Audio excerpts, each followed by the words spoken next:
apabila dia keluar, majoriti manusia memerlukan makanan dan minuman ketika itu.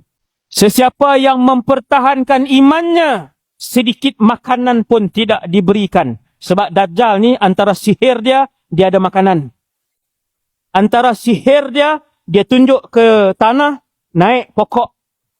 Dia tunjuk ke langit, turun hujan di kawasan yang dia tunjuk. Temanya hanya satu. Apabila dia keluar, muka bumi ketika itu sudah tidak ada air dan makanan. Bila dia sampai, soalan pertama untuk ditukarkan dengan makanan.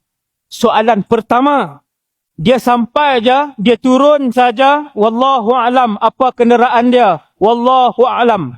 Tetapi dia mampu bergerak dengan laju, kata Rasulullah, seperti angin yang dengan jet kah, Boeing kah, wallahu alam. Boleh jadi. Apabila dia turun, orang telah pun berkumpul sebab semua kelaparan. Maka bila dia turun dalam keadaan bertahun, makanan stok pun dah habis. Yang beriman tidak akan diberikan makanan.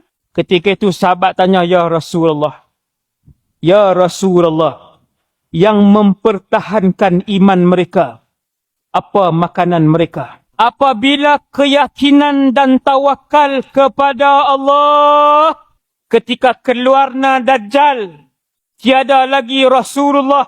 Kalau tiada ulama ketika itu di sisi kita, yang perlu dan wajib kita ikut ialah ajaran yang ditinggalkan oleh Nabi Muhammad sallallahu alaihi wasallam. Yang perlu kita ikut dan kita pertahankan adalah Allah dan iman kita. Bila sahabat tanya, Ya Rasulullah, orang beriman makan apa? Makanan total habis. Minuman totally habis. Apa makanan dan minuman orang beriman ketika Dajjal keluar selama 40 hari? Sama panjang dengan 400 hari.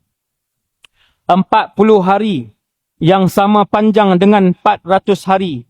Makanan orang-orang beriman yang mempertahankan iman mereka, tidak menjual iman mereka kepada Dajjal, yang kekal sebut La ilaha illallah. Ketika Dajjal minta untuk sebut Ana Rabbuka, aku Tuhan kamu, orang beriman kata La ilaha illallah. Nabi kata makanan mereka ketika itu adalah zikrullah. Tak kepelik tuan-tuan. Makanan orang beriman ketika itu adalah zikrullah. Bila zikir, mereka kenyang. Apabila mereka melantunkan zikir subhanallah, walhamdulillah, wala ilaha illallah, wallahu akbar, perut rasa kenyang. Kenyang yang hakiki. Kenyang yang realiti. Bukan kenyang yang kiasan, bukan. Kenyang yang hakiki.